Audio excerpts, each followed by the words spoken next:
Assalamu alaikum dear class 6 students. I am teacher Waqar Yasin from UPS Sarkapura. प्यारे बच्चों, आज हम geography का लेसन मोशंस ऑफ द अर्थ के क्वेश्चन आंसर्स करने जा रहे हैं। इसमें फिल इन द ब्लैंक्स और ट्रू फॉल्स के क्वेश्चंस हम करेंगे। चलिए स्टार्ट करते हैं आज का लेसन। पहला क्वेश्चन है, a leap year has dash number of days. एक लीप ईयर में कितने दिन होते हैं total?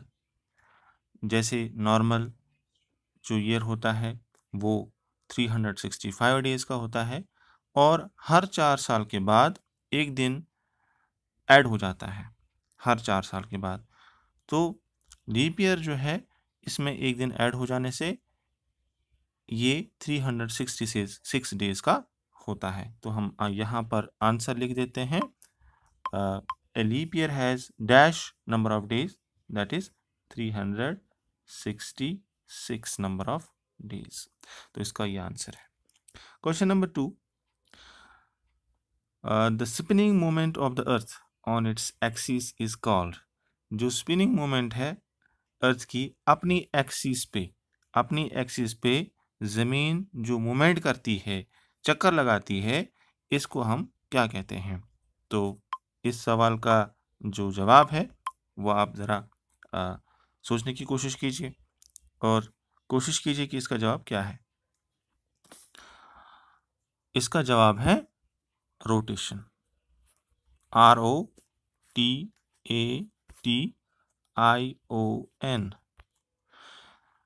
The spinning moment of the earth on its axis is called rotation. जो ज़मीन अपने महवर पर, अपनी एक्सिस पर चक्कर लगाती रहती है कंटिन्यूसली 24 घंटे सूरज के इर्द गिर्द, इसे रोटेशन कहा जाता है। नेक्स्ट क्वेश्चन पे आते हैं, क्वेश्चन नंबर 3 पे।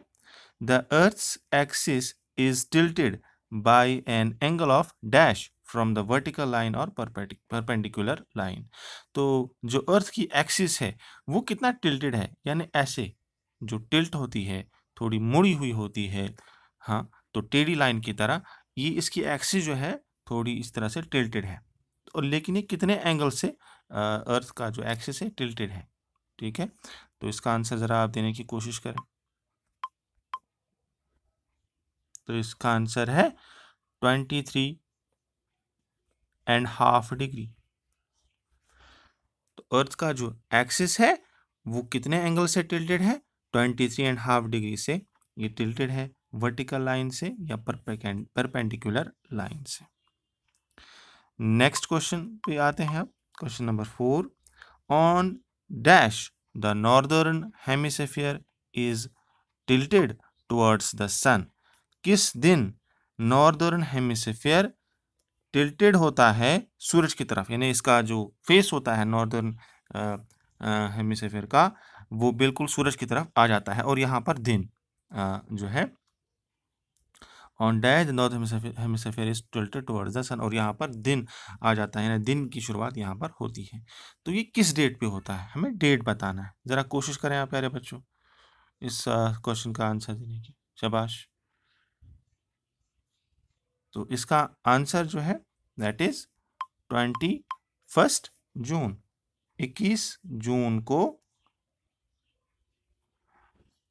जून को नॉर्दर्न हेमिस्फीयर बिल्कुल ये टिल्ट हो जाता है सूरज की तरफ, और नॉर्दर्न हेमिस्फीयर जो है ये सूरज की तरफ इसका फेस हो जाता है। ऐसा नहीं है कि इसी दिन दिन होगा, बाकी दिनों में भी दिन जो है आ जाते हैं। नॉर्दर्न हेमिस्फीयर जो है ये बिल्कुल ही सूरज की तरफ आ जाता है, ठीक है, और यहाँ पर जो है सीजन चेंज हो जाते हैं 21 जून को, ठीक है। क्वेश्चन नंबर 5 पे अब हम पहुँच गए हैं। Question number 5, when day and night are equal all over the world it is called dash.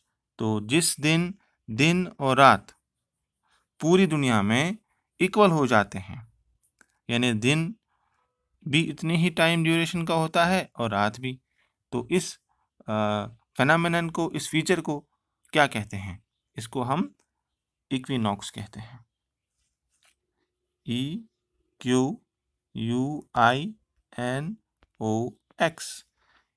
When day and night are equal all over the world it is called equinox. इसे हम equinox का feature कहते हैं, इसको हम equinox का नाम देते हैं जियोग्राफी में। तो ये क्वेश्चन नंबर 5 का आंसर है। अब हम आते हैं क्वेश्चन नंबर 6 पे। On dash the sun is directly over the tropic of Capricorn.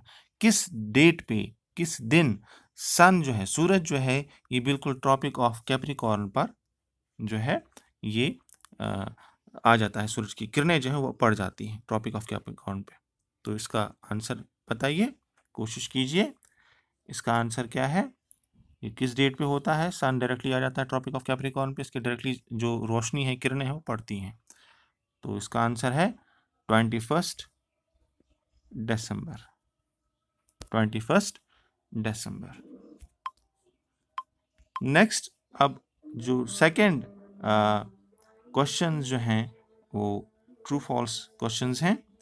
तो इसमें हमारा पहला क्वेश्चन जो है, question number 1, while the earth rotates the face of the earth receiving sunlight experiences day।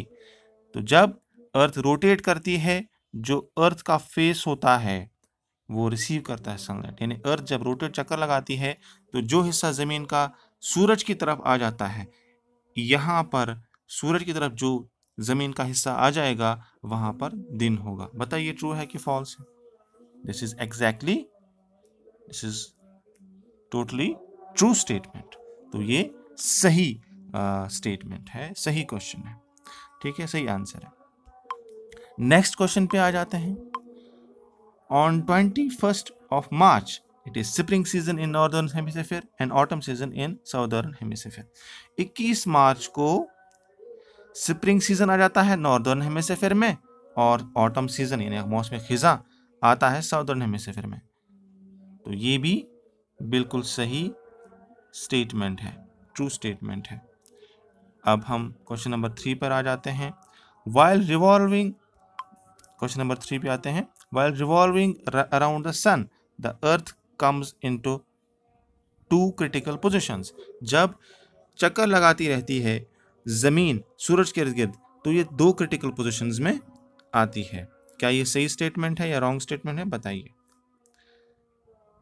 तो जब जमीन चक्कर लगाती है सूरज के इर्द गिर्द कंटिन्यूसली, तो ये 2 क्रिटिकल पोजीशंस में नहीं आती है, बल्कि ये 4 क्रिटिकल पोजीशंस में आती है। जैसे कि हमने पढ़ा, डेट्स 21 जून है, 21 दिसंबर है, मार्च है, मार्च का महीने में भी जैसे अभी हमने पढ़ा 21 मार्च का डेट है, और इसमें एक और डेट भी है, तो जो आप देख लेंगे पढ़ के, तो 4 क्रिटिकल पोजीशंस में ये आ जाती है अर्थ। ठीक है, तो इन चारों क्रिटिकल पोजीशंस में आने के बाद अलग अलग जो चीज़ें होती हैं, जैसे 21 मार्च को स्प्रिंग सीजन आता है नॉर्दर्न हेमिस्फीयर में, और ऑटम सीजन आता है साउदर्न हेमिस्फीयर में।